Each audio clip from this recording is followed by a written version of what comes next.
पीले दांत वाली बहू। रंजना कभी ब्रश नहीं करती थी। उसे कितनी बार उसके माँ बाप ने डांटा, लेकिन उसका कोई असर उस पर होता ही नहीं था, जिस कारण से उसके दांत पीले पीले हो जाते हैं। शादी के बाद। अरे बहू, वैसे तो तुझ में कोई कमी नहीं है, पर तेरे दांत इतने पीले कैसे हैं बेटा? कैसे मतलब? कोई सर्जरी थोड़ी ना कराई है। वो तो क्या नाम, मैं ब्रश नहीं करती थी तो पीले हो गए। अब क्या करूं? आप कहें तो लाल करवा लूं या फिर काले? यार ये क्या है, क्यों माँ से लड़ रही हो? लड़ रही हूँ? अरे मैं लड़ रही हूँ या ये बोल रही है कि दांत पीले हैं, पीले। अरे तपस्या थोड़ी ना की है इन्हें पीले करने के लिए। बकायदा ब्रश नहीं किया है 20 साल तक, तब जाकर। छी, कैसी बात कर रही हो? ये उस वक्त तो पीले नहीं थे जब हम लोग तुम्हें देखने आए थे। अरे तब साफ करवा लिया होगा डेंटिस्ट के पास जाकर। अब देखो कैसे पीले पीले लग रहे हैं। रंजना सास की तरफ गुस्से से देखती है। फिर शुरू हो गई पीले पीले पीले। अरे पीले तो तभी थे जब मेरे हाथ का रसगुल्ला उड़ा उड़ा कर खा रही थी और बोल रही थी, लड़की नहीं गुणों का खजाना दे रहे भाई साहब आप। खैर, अब वो लोग करते भी तो क्या करते, पीले दांत वाली बहू पल्ले पड़ी थी तो झेलना तो था ही। एक दिन कीर्तन में रंजना गाना गा रही थी। अरे कमला बहन, माँ का द्वार है, यहाँ तो सब शुद्ध होकर आते हैं, फिर अपनी बहू को ब्रश भी नहीं करवाती तुम। दूर से पीले पीले दांत भक्ति में बाधा उत्पन्न कर रहे हैं। अरे कोई 2 साल की बच्ची थोड़ी ना लेकर आई हूँ मैं बहू बनाकर। अच्छी खासी लड़की है, अरे कैसे करवाऊं ब्रश? ये तो उसे खुद करना चाहिए ना। अब माँ बाप तो इसके जैसे तैसे निपटा दिए, ये नहीं सोचा कि सास कैसे संभालेगी। सास बहू को लेकर घर आ जाती है, लेकिन सोच लेती है कि अब इसे लेकर कहीं नहीं जाएगी। अगले रोज बहू कहती है, अरे क्या हो गया, मंदिर नहीं जाना क्या? कीर्तन का वक्त हो रहा है। मेरी मधुर वाणी से कान्हा जी जागते हैं और सोते हैं। आप तो जानती है ना उनकी भक्ति में कितना मन लगता है मेरा। वो क्या है ना, तबीयत ठीक नहीं लग रही है मेरी, आराम करूंगी मैं। तबीयत ठीक नहीं लग रही? अभी तो मिथुन के गाने पर नाच रही थी आप, और अब बोल रही है कि तबीयत ठीक नहीं लग रही। अरे भक्ति में मन लगा लो सासू माँ, ऊपर जाना है, क्या मुंह दिखाओगी आप? हाँ? सास को बहू की बात पर गुस्सा आ जाता है। मैं क्या मुंह दिखाऊंगी, इसकी चिंता तो ना कर, समझी? अपने मुंह की चिंता कर, जो ये पीले पीले दांत लेकर हर जगह पहुंच जाती है। पता है लोग कितना मजाक बनाते हैं। ना जी ना, मैं नहीं जाना कहीं तेरे साथ।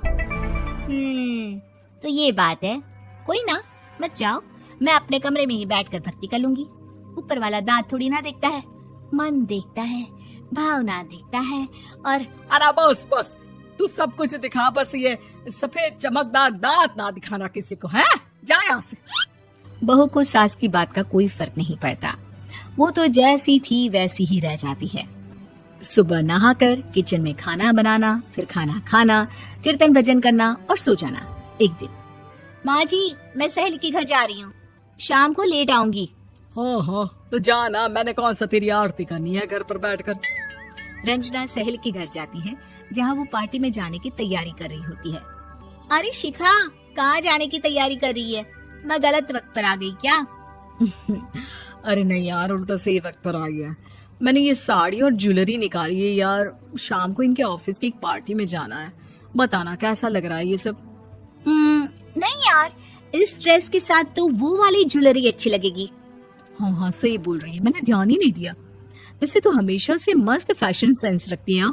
तो बड़ा जाती होगी ना पति के साथ पार्टी में। रंजना कुछ नहीं बोलती, बस सोचती है कि यार काश ये बात सही हो जाती, पर मैं क्यों नहीं जाती पार्टी में?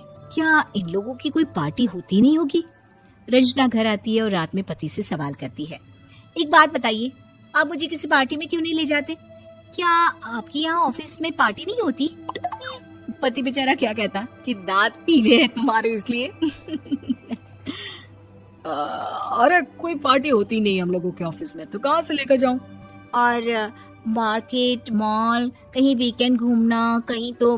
अरे यार सारे हफ्ते में एक छुट्टी मिलती है, तो सोचता हूँ कि आराम ही कर लूं। क्यों? रंजना मन मार के रह जाती है। पहले कभी सास के साथ मंदिर जाया करती थी, लेकिन वो भी सास ने ले जाना बंद कर दिया। घर बैठी बैठी रंजना बोर हो जाती है, तभी उसे आइडिया आता है और वो मायके जाने का सोचती है। सासू माँ, 2 दिनों के लिए मम्मी के घर जा रही हूँ। अच्छा ठीक है, आराम से जा। और हाँ, माँ से कुछ अच्छी आदत सीख कर आना कि कैसे शरीर के हर भाग की तरह दांतों की सफाई भी जरूरी होती है, समझी? शुरू हो गई ना आप। वो लोग आपकी तरह नहीं है कि छोटी छोटी बात का बतंगड़ बना दे। उन लोगों के लिए मैं मायने रखती हूँ, ना कि मेरे पीले पीले दांत। रंजना माँ को बिना बताए उन लोगों को सरप्राइज देती है, लेकिन जैसे ही वो दरवाजे पर पहुंचती है, अंदर देखती है कि घर वाले कहीं जा रहे होते हैं। अब माँ, काश रंजना दीदी के दांतों वाली प्रॉब्लम नहीं होती तो वो भी हम लोगों के साथ चलती ना बुआ जी की बेटी की शादी में। हाँ बेटा, लेकिन अब उसे कौन समझाए कि उसको उसके पीले दांत नहीं दिखते, लेकिन उसके आसपास के लोगों को कितना एम्बैरेसिंग फील कराते हैं। मुझे तो कितनी बार उसके स्कूल की टीचर ने शिकायत की कि उसके साथ कोई लड़की बैठना भी नहीं चाहती, और ना ही कॉलेज में कोई उससे बात करना चाहता था। लेकिन पता नहीं क्यों उसे ये बात समझ में ही नहीं आती। कोई कमी नहीं है उस लड़की में, बस यही कि दांत पीले हैं। वो तो भला हो जीजा जी और उनकी माँ का, जो दीदी को जैसी है वैसे ही रखा हुआ है। रंजना को अपने घर वालों की बात सुनकर बहुत दुख होता है। वो सोचती है कि वो क्या करे, लेकिन फिर वो सीधा डेंटिस्ट के पास जाती है, अपने दांत चमकाती है और कसम खाती है कि वो रोज ब्रश करेगी। अरे क्या हो गया? तुम तो 2 दिनों के लिए गई थी ना।